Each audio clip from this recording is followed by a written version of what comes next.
And we're going. Well, good afternoon, everyone, and welcome to the Navigating Federal Funding session here presented by Tech. My name is Jen Dunn. I'm the Channel Marketing Manager for North America with SMART. And I'll be kicking off the session today and introducing to you our presenter. So as folks are just trickling in, I'll let you know we do have the chat and the Q&A open to you. Please go ahead and add any questions through the chat or Q&A.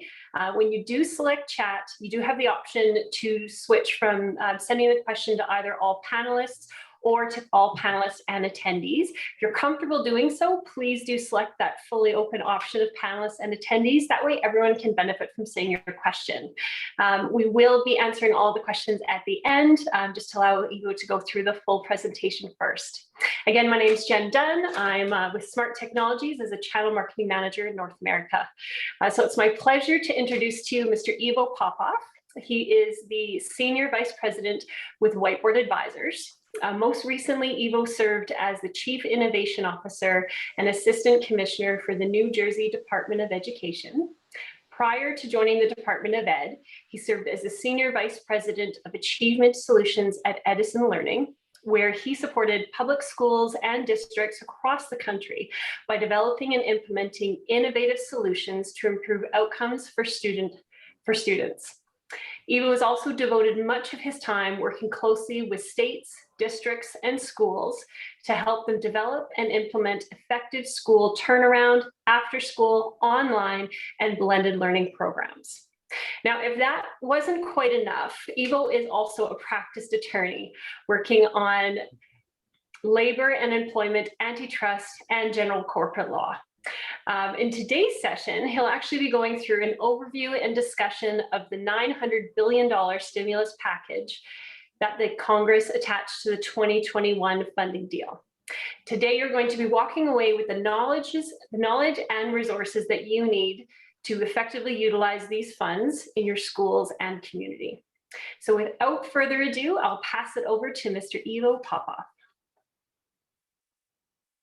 Thank you so much, Jen, for the introduction. It's actually been quite a while since I was a practicing attorney, but thanks for bringing back that memory. Great to meet everyone today, and I'm happy to be here to talk about the the alphabet soup of stimulus packages that have come out over the last year. As Jen said, my name is Evo Popoff. I'm a Senior Vice President of Whiteboard Advisors out here on the West Coast. For those not familiar, Whiteboard Advisors is a social impact firm focused exclusively in the education space. One of our core areas of knowledge and expertise is actually around federal and state funding and policy relating to education. So not surprisingly, this has been a really busy time of year for us as we're tracking not only what's happening in legislatures, but we're also hearing from schools, from educators and others around what their needs are and what they're planning on doing with not just the money, but with in the upcoming years. So thank you, everyone. Today, we're going to talk really quickly about some of the, where we are with the stimulus to date. It's been a wild year, 3 packages, more that's being proposed now as far as not necessarily stimulus dollars, but initiatives from the Biden administration that all of which touch on education in some way. We'll talk about what the allocations have looked like and those uses, like what can you actually do with these dollars, and what we're seeing and hearing as challenges around the use of those dollars. And then, as Jen said, a little bit of a discussion at the end. So where are we today? It has been a furious and wild year with regards to this legislation and the funding. We are now 1 year and a month or so after schools shut down last year.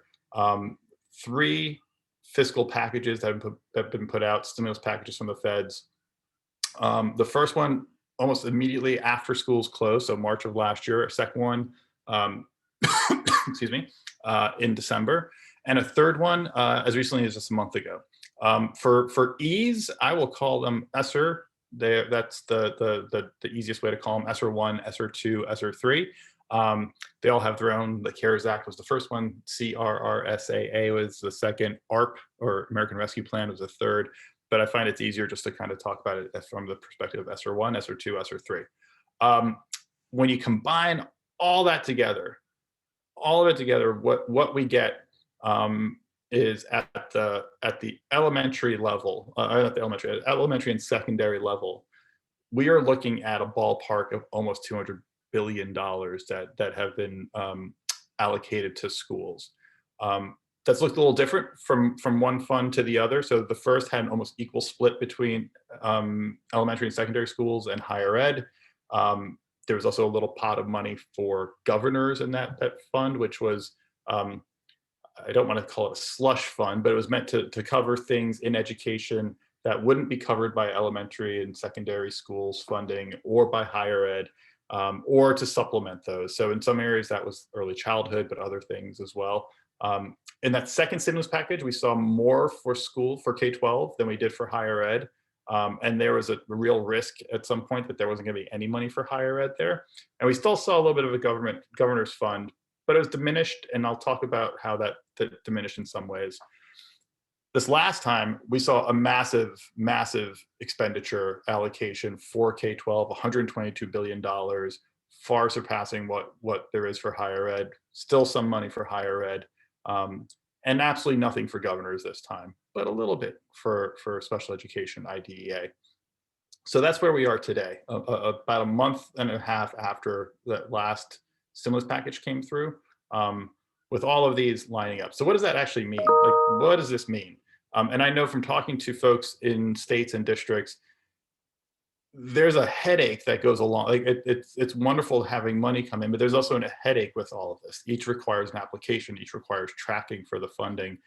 Each has its own timelines. To a certain extent, there's some differences around acceptable use. So all of that creates a bit of an operational compliance nightmare.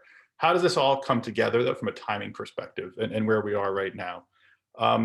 We like to think about this, and we talk about this in the layers upon layers. So we have these three funding packages. They all start different times. They all end at different times. ESSER 3 really extends out to 2004. So 2024, apologies. So districts will have until 2024 to obligate those funds and to make those and to use those funds. ESSER 2 about a year before that. ESSER 3 a year before that. So ESSER 1 a year before that. So ESSER 1, we're really talking about a year, a little over a year from now. Those funds need to be obligated. ESSER 2, they have another year beyond that. So that's the timeline for spending these dollars. That isn't necessarily a timeline for when these dollars are coming down to schools and districts. And as we've seen across the country, that has not been uniform or consistent. There's been great variability across states as to how the dollars are flowing from the federal government down to the SCA to schools. Part of that is driven by these other considerations, which is this is not happening in isolation or in a vacuum. States are also in many places in the middle of their legislative sessions, which also aligns with budget time. So with all of that, there's in some places greater confusion or ambiguity around what the budget situation is going to be. In some places, legislatures are considering bills and statutes that would potentially create obligations for the education agencies, like mandatory summer programs that have costs associated with them. All of that is to say, those are factors that are driving whether states are feeling confident or not about pushing dollars down to districts. There's some uncertainty around the budget gaps that states are facing, and that's leading to some states holding on to dollars a little bit. That was a lot of the story in Texas, which has changed a little bit over the last day. So we'll get to that too.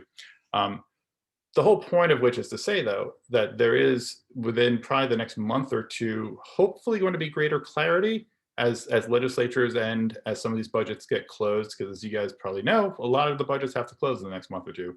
If you're in a district, your budget probably needs to close in the next month or two. It's not much different at the state. So there should be a little bit more certainty around that. And hopefully that creates a little bit more certainty for districts to understand what they're getting as well.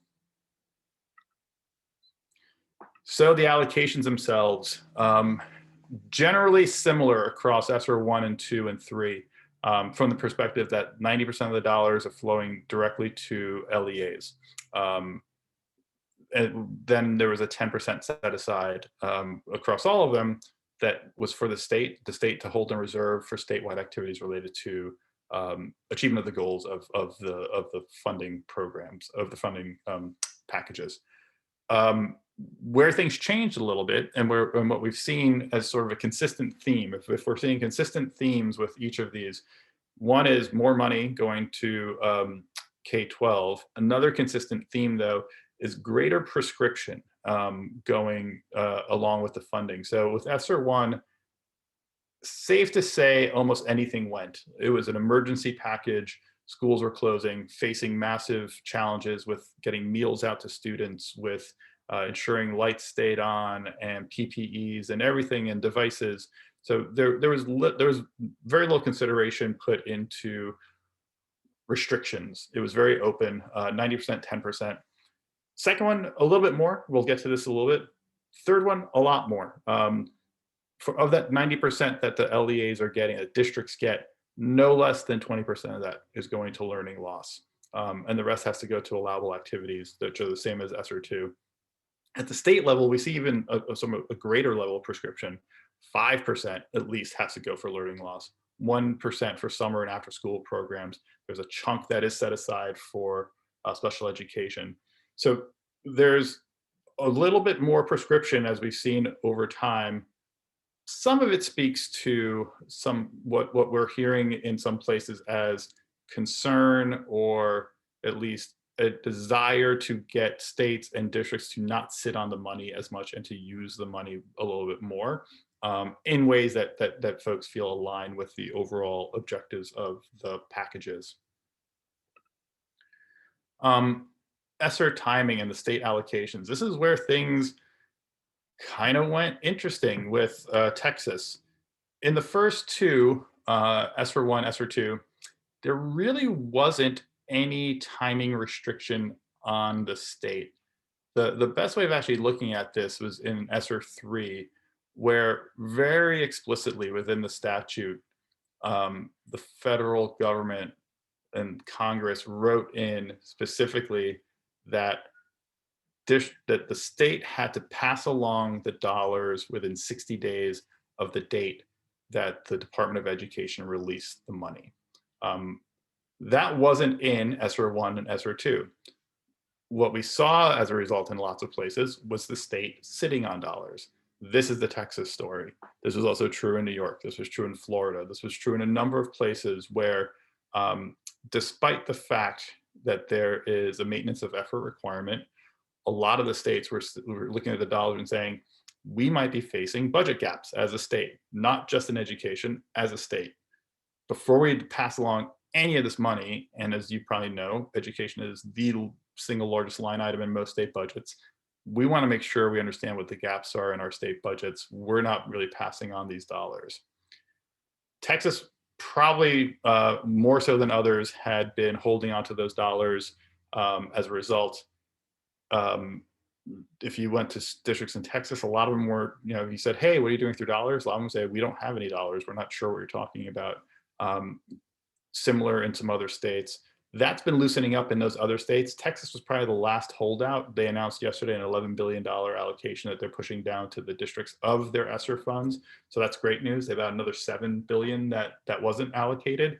But again, as we saw from ESSER 1, ESSER 2, ESSER 3 as part of that theme of more prescription, I would put this as part of that. I think along the lines of, we don't necessarily trust that states and districts are moving fast enough with these dollars, that we want to see them start doing more and getting them to students and teachers and educators and families. They added this layer of requirement on the states to not sit on these dollars. What does that mean practically? $81 billion was released March 24th. So I think I'm doing the math in my head. It's somewhere in the May 25th, 24th area that money should be flowing from SEAs to LEAs. And we're already hearing in some places that money is coming down. What do districts get? We've actually put together a massive Tableau document on this. It's a knowable number in terms of what they should be getting. Again, in some states, in a state like Texas, where they've, like I said, just passed along 11 billion of the 18 billion. What a district's getting might not be what they should be getting under the statute, but essentially the allocation is determined based on Title I Part A formula. That's the easiest way to sort of keep in mind what it should be. So if you're a district that receives Title I, you should be getting a proportional share of the dollars based on your Title I allocation.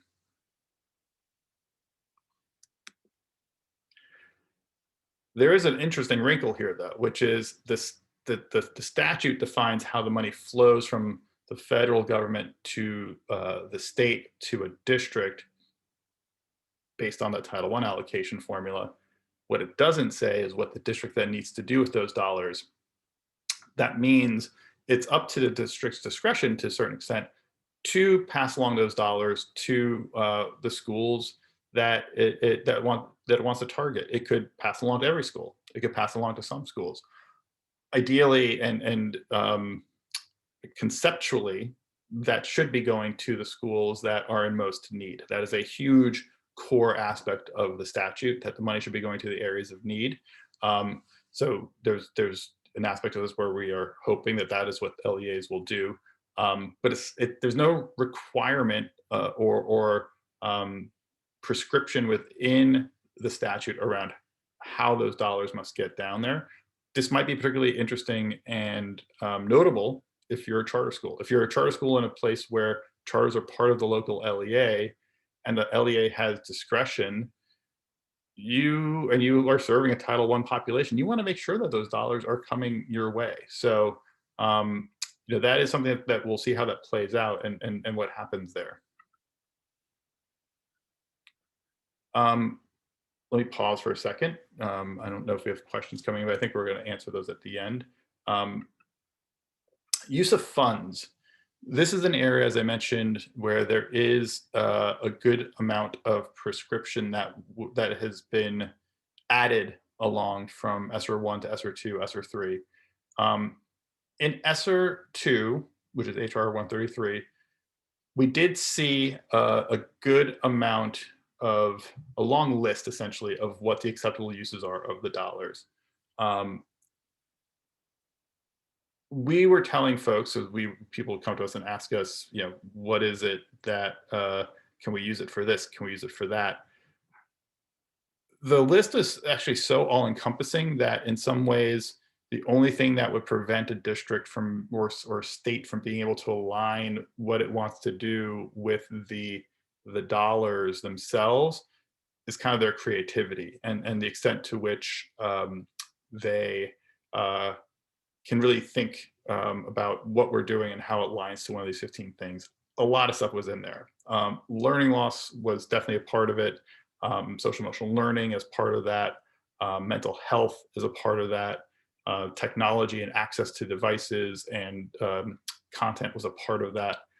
So all of that is to say there was a really long list and a lot fit in there. Under ARP, ESSER 3, there's a much more prescriptive approach.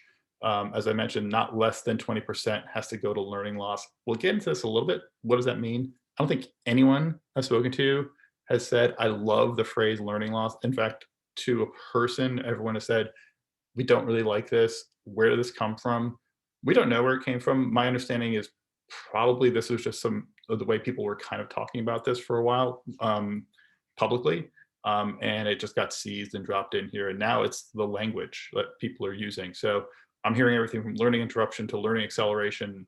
The general idea, though, is that understanding that there were gaps that existed before COVID and that there's a disproportionate impact of school closures, of the pandemic on those populations that pre-pandemic were also the most impacted and had gaps, that there's a need to more aggressively address those gaps and support those students. So we'll talk about a little bit what this means. There's obviously an aspect of this which is about summer school, after school, additional programming, tutoring, and there's a lot that we're seeing out there.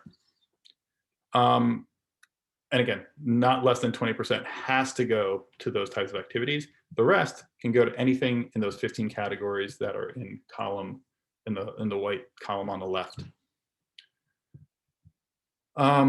Side by side, equitable services. This is less of an issue now, but this was actually a big deal about a year ago, where within the prior, sorry, my cat is now coughing. Within the first CARES Act, there was a requirement that districts had to provide equitable services to non-public schools. What did this mean? It actually led to litigation. LEAs were hesitant and reluctant to pass along dollars to non-public schools in the same manner that they were providing it to Title I schools that they were serving. It was a big cause for the Secretary of Education at that time. It did lead to litigation. It got resolved. And in ESSER 2, it got resolved by not including it at all within the main package of dollars. And this is where I said, if you remember earlier, that there was a pot of money for governors in that first ESSER package. That was pretty discretionary for governors. And that second one, it really wasn't. 2.7 billion of the 4 billion that was in that second package was for non-public schools. So that money had to flow to non-public schools in the state. The rest was a little bit more discretionary. In the third, there's an allocation specifically for $2.7 billion. Governors, really the LEA who's doing the SEA who's doing it. And there's no requirement under ESSER 2 or ESSER 3 for equitable services. So districts now, there's no question, there's no need for litigation. The money that districts are getting as part of ESSER 2 and ESSER 3 are for their students in their schools, and they do not need to provide equitable services to students in the non-public schools. Maintenance of effort, I touched upon this before. Essentially, this is a requirement that says, hey, states, we're giving you money. You can't underfund education this year compared to what you've funded in the past year now that you have this money in. This is supposed to be supplemental on top of what you're doing. You need to maintain the state commitment and effort to education and have this money on top of that. This is where things fell apart a little bit, and where we saw in some states, I would say outright flagrant flouting of this requirement in some ways, where states were holding on and saying, we're going to plug our budget holes potentially with these dollars. And that was both driving more prescription, as we saw, but also probably in some ways drove additional funding, particularly with ESSER 3 in that whole stimulus package, additional monies that were set aside outside of the education piece for state and local budgets. Those were not included in ESSER 2. Those are actually a big bone of contention between the Republicans and Democrats in the Senate. In ESSER 3, they were able to put that money there. It did create then more fluidity and more, I'd say, confidence that the dollars would not be taken and used for other parts of the state budget, which is now why we're seeing New York, Florida, some other places, a little bit more openness to pushing the dollars out. And then, as I mentioned, the news in Texas yesterday. Maintenance efforts is part of ARP as well. There is a provision in there that allows for a waiver. Texas has applied for that waiver, for instance. So we'll see how that goes. And that's actually like changing news, as I mentioned, with regard to what we're hearing. There's a new provision, maintenance of effort, equity. This is something that's actually new. As far as we can tell, this has not really existed before. And essentially, it's saying at a state, you don't have to maintain your funding the way you did before, but you really have to look at it on a per pupil basis to make sure that your high need LEAs that are serving high poverty students are getting the same amount of money, and that you're not inequitably distributing money compared to how you had done it in the past. The interesting thing here is this is also applied for districts as well. So again, this is a new area. It's going to be interesting to see how folks are doing this. This is a heightened level of fiscal transparency in some ways than we've seen in the past. Again, there is this focus on assuring that the money is going to the areas of highest need, that in the process, states and districts aren't pulling money from those students, from those schools, from those LEAs that have the highest need. and essentially playing games with the numbers here. So this maintenance of effort provision at the state level is leading to some questions and has led to, I'd say, some delay. The maintenance of equity piece is going to be interesting to see how it plays out. Let's see, are there questions on that front piece? We don't have any questions just yet. Okay, then I will continue right along. Challenges. There are a few, not surprisingly. Learning loss, what is it? It's a really good question. What are we trying to address here? We know that that there were disparities in terms of the impact on students, and that, again, the students that were in the highest need before COVID hit were the students that were the most impacted. The McKinsey study from last year really demonstrated that disparity between white students, students of color, and average, where we're seeing almost double the impact in terms of, if you want to think about it, learning loss for students of color. This is an area where it's specifically called out in the statute. Again, people are calling it different things, but at the heart of it is really this idea of how do we address the serious gaps that existed and were amplified over the course of the last year. So that's one question. And the question is, what do you do with that? How do you address that? This has been a challenge historically. It's safe to say that we have spent billions and billions of dollars over 50 years trying to address gaps, with some success in some areas, minimal success in others. So there's a question of, how do we do this? We can't necessarily go back to the way we had been trying to do this before, because the gaps are so much larger, and we're dealing with so much more as well, which is to say, not just academic learning loss, but challenges with mental health, social and emotional challenges, trauma over the past year as well. How do we sort of do all of this at the same time is, I think, a big question right now, when to be completely honest with ourselves, we hadn't necessarily cracked that nut before the pandemic either. What are the recovery priorities? Touched upon this a little bit before. There was an interesting study that came out the other day when and we did a survey on this last year. What were the priorities with the CARES Act? Priorities on the first CARES Act were, almost nothing that is on this list that we have here. At that moment, it was about connectivity and access. It was about, how do we make sure we know where our students are, we have a way to connect with them, we have a way to deliver some content with them, we have some way to at least maintain continuity of instruction in the face of school closures a year ago. So the top of the list was devices. This was a survey we had done within the FIPA, surveying federal program officers in districts across the country to get a sense of what they were spending money on. And it was devices, it was broadband, it was connectivity. Not surprisingly, behind that was then the stuff that you would put on there. So software, other things, PPEs, things like SEL, mental health, PD for teachers. They were on the list, they were further down. And I would say arguably didn't get funded through that first round of dollars a lot. A lot of the money there was going to those types of things. At this point where we are, there's a much stronger focus and deeper need on the learning loss pieces of this. And from the study I saw the other day, one of the top items on the list, actually the top item on that list, was student mental health and SEL. We know that this is a concern. There was a great NPR article about this the other day as well. Again, similar to achievement gaps and learning loss, this isn't something that didn't exist before COVID.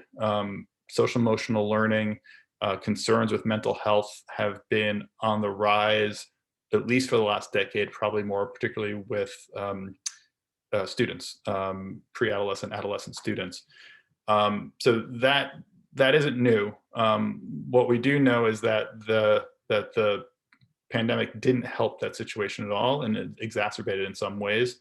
So that this is now, in many places, a preliminary thing that needs to be addressed before we can even get to questions of learning loss, before we can get to questions of how do we address the academic needs, how do we address the social, emotional, mental health and well-being of our students and our teachers. A big piece of the work that we see going forward is around that, and then we'll see some of that actually from some guidance that came down from the feds. And what we'll see from that guidance that's come out even just within the last weeks is an alignment here.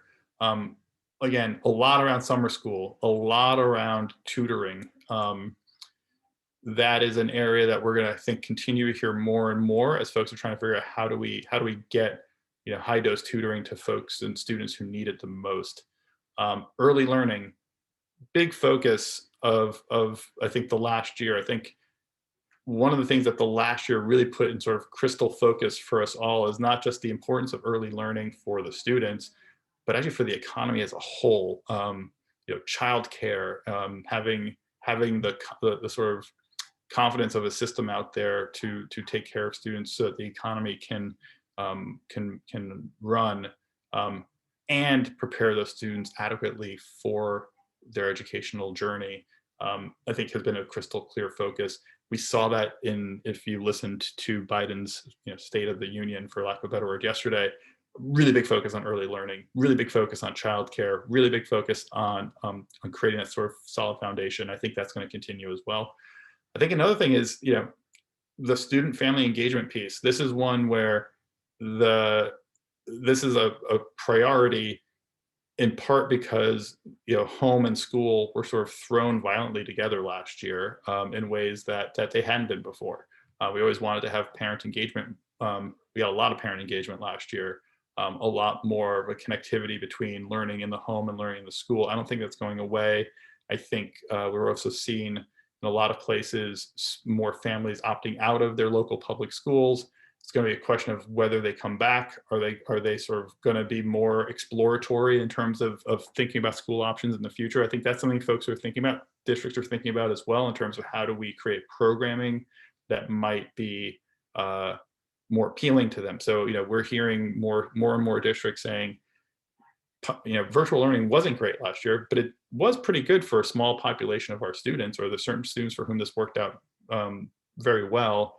And for those parents and for those students, how do we maintain a program like that? Maybe it's not going to be the whole school. It's not going to be each school having its own, maybe, but as a district, how do we provide more services that might keep more families as part of our community?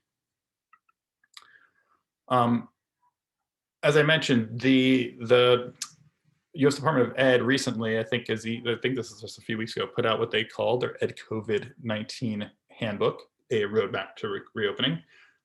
And it really is a great resource, particularly as you're trying to think about, like, how do I parse what are some pretty big concepts and some things that in some ways we think are important but aren't really mentioned explicitly or very clearly within the statute. So I think the first area they really tackle is this idea of addressing learning loss. And what does that mean?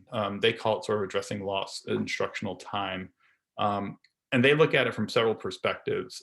So one, which is one that I think when we think about this and we talk to folks, it's the most immediate things people are jumping on, in part because they're planning for summer programs. They're already trying to think about these things, but it is, you address lost instructional time by finding more instructional time. And that's either through summer programs, after school programs, tutoring types of things. But interestingly, there's a key piece of what they're looking at as well that I would talk about more from sort of an equity and infrastructure perspective, right? Looking at, are we providing equitable resources to our students, whether that's in the strict form of what they talk about as resources, but also opportunity to learn. Are all of our students given the same opportunity to learn? Do they have access to high quality instructors, high quality instructional materials, the things that they need to be successful? So really looking at that equity lens, not just from the perspective of how do we get more instructional time, but making sure that we have the right resources for students to be successful, and addressing those gaps to the extent that they exist. A really strong piece of this is around technology and technology use. I think most people we talk to say that it's not going away, and that I think organizations that never really focused on things like digital divide, organizations that are, I would say, at their core focused on education reform and driving student outcomes, particularly for economically disadvantaged students. Again, in the past, probably didn't talk about things like digital divide. They're not talking about digital divide. They see that as a primary barrier to achievement, to equity, to success for those students. So that's becoming much more prominent focus. I think as people understand that digital might not have been great, but it's not going away in any way, shape, or form, that there are benefits to it, that as much as there were some challenges last year, there were things that actually worked well in some places too. And that technology does have a place in schools. I think we're going to see more of this focus on equitable access and effective use of technology as well, which then touches on issues of teachers and preparedness as well. Health and safe learning environments. This is a whole second section that they talk about in the handbook. And I urge you, there's great examples in there of things that they think. I think one of the things that we come across often are folks that say, we want to do X with our funding. Is this something that we can do? This actually provides some guidance around what they had in mind when they talk about learning loss or healthy learning environments. Virtually anything within the realm of social emotional mental health needs of students will obviously be an acceptable use for these dollars. Additional counselors, training for teachers, SEL programming, SEL data gathering and surveys and culture tools. I think any of those things will most definitely be a part of it. So there is definitely a massive focus on social emotional. The mental health piece is also another area that's specifically called out, where they talk about things like additional counselors, additional mental health supports for students, and making sure every kid in the schools has a meal, has the basics of what they need to be safe and healthy in the schools. So again, this is an area that I would say pre-pandemic, growing area of concern, more people talking about it, more people than that not sure what to do in some instances with some of those issues. I think now being put in very sort of laser clear perspective that this is the most important thing to possibly be addressing, and that you might not be able to get the academics until you can address some of these things. And then the final area, we've always been telling folks that teachers and professional development are clearly acceptable uses within ESSER. It's mentioned, it's not called out nearly as clearly as some of the other things. It is mentioned in there. They make it very clear in this guidance and handbook that educator well-being, educator preparedness, educator pipeline is a really core part of what they view as acceptable uses and what they want to see dollars going to here. I think there was concern last year that teacher dissatisfaction would lead to teachers leaving the school system. It didn't happen, I think, partially because it's a pandemic and there was a lot of uncertainty about the workforce and a bunch of other things. But there is a concern, and this is, again, not new. This predates the pandemic, that in many places we were facing pipeline shortages. We were seeing increased dissatisfaction among teachers as well. So what do schools and districts do to retain teachers? How do they create a pipeline of teachers, particularly a diverse pipeline of teachers, is a big piece of this. I would say PD is a big piece of this.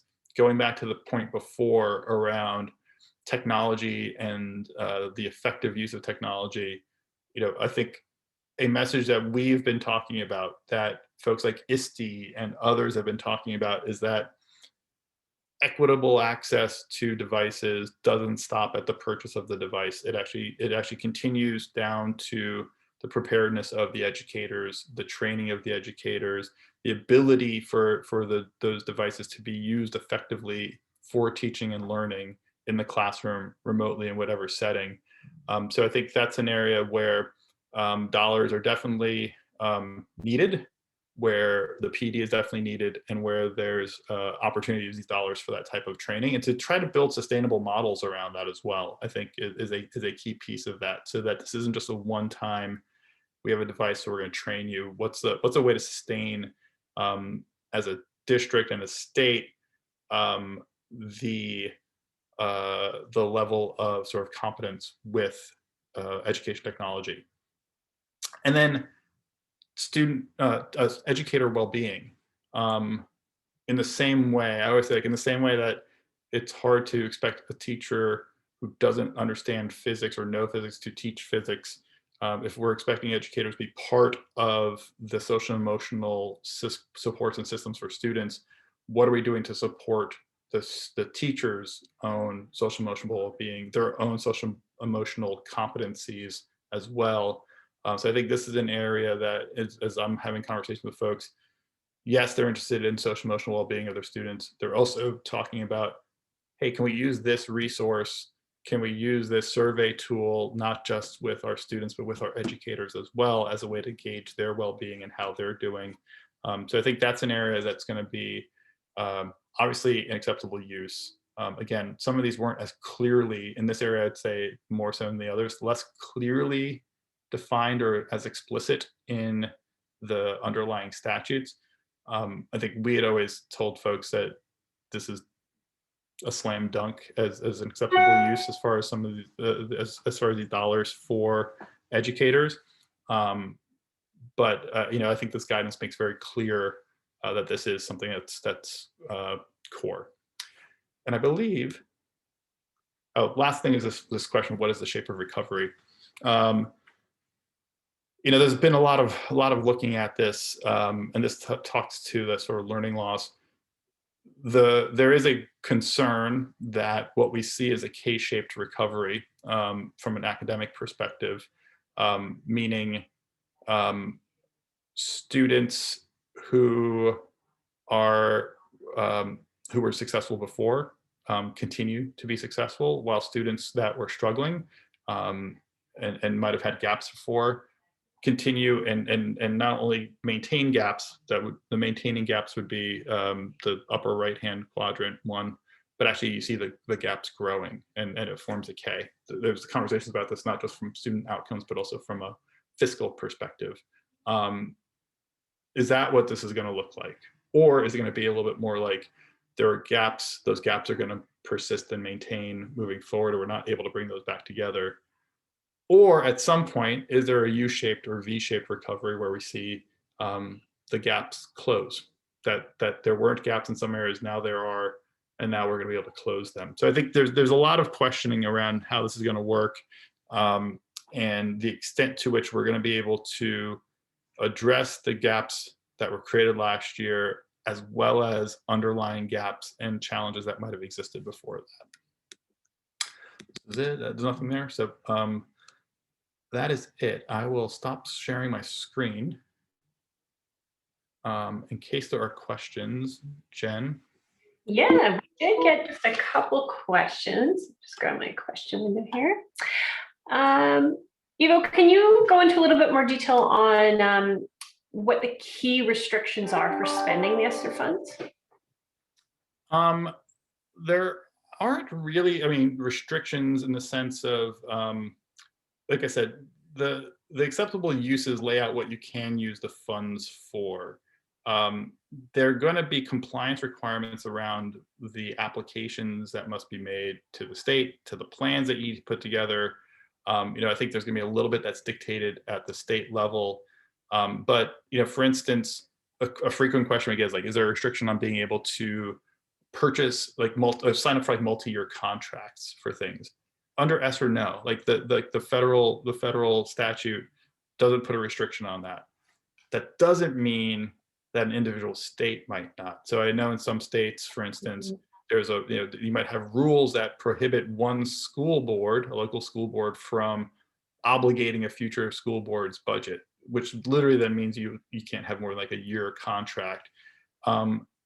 We're seeing places even with those be a little bit more flexible, but to the extent that there's sort of restrictions, those restrictions aren't going to be dictated as much at the federal level. They might be a little bit more at the state level. But again, I think one of the things that we are seeing is at the end of the day, like the last thing folks want is to turn money back to the feds. So we're seeing even in places like, and I use that one as an example where there might be restrictions, there's much greater flexibility around those things now. But that those vary a little bit from state to state. Okay, no, that's great. And are there any restrictions or crossover between these funds and the Title 1, 2, 3, 4 funds, or can they be used together? They can be used together. Yeah, Okay. yeah, absolutely. Especially, I mean, there's such an overlap between Title 1 and this that they can definitely be used together. Oh, great. And the last question we got was, can you help define, the regular and substantive interaction? I know that's kind of a new term that we're seeing. Yeah, and just putting even a finer point on that last one, you asked about Title 1, 2, and 3. Mm-hmm. If I recall correctly, like even like under acceptable uses, like those 15 things that they mention, it's CTE and Perkins. There's a lot that goes in there. So you can like supplement CTE programs and supplement your Perkins dollars. So there aren't really restrictions. In some ways, it's how can this be additive to those dollars. So your last question, I apologize, was around the frequent and regular substantive interaction. Yes. Yeah. I'm sorry, what was the question about it? Oh, just the question is, just it's kind of that it's a bit of a new term. So the regular and substantive interaction, I guess any general guidance around how best to really apply for the funding and really address that? I wish I had a better answer to that. It is new. It's like that. It's like the maintenance equity question, which is like, it's going to be interesting to see like what that actually means and how that plays out. I have not really seen much guidance on that. The question came up, I might actually go back and just refresh my looking at that handbook again, see if they get into it at all. I don't recall seeing it in there, but I have not seen guidance on that necessarily yet. Okay. On the SMART end, we do have a recent blog post on it. So I'll add that to the chat. Hopefully that will help folks a little bit as well. Just always great to hear from the resident expert. It's good to have a piece of material on that. Yeah, absolutely. Okay, I think that's it for our questions. Emily, did you want to add anything from the tech end? Nope, that was it. Thank you. Wonderful. Well, Evo, thank you so much for joining us for once again another great expert session on navigating federal funding. The tech team will be sharing some post-event communications. Stay tuned for that. And thank you so much from both the SMART, Tech, and Whiteboard Advisors team. Yeah, thank you, everyone. Thanks all.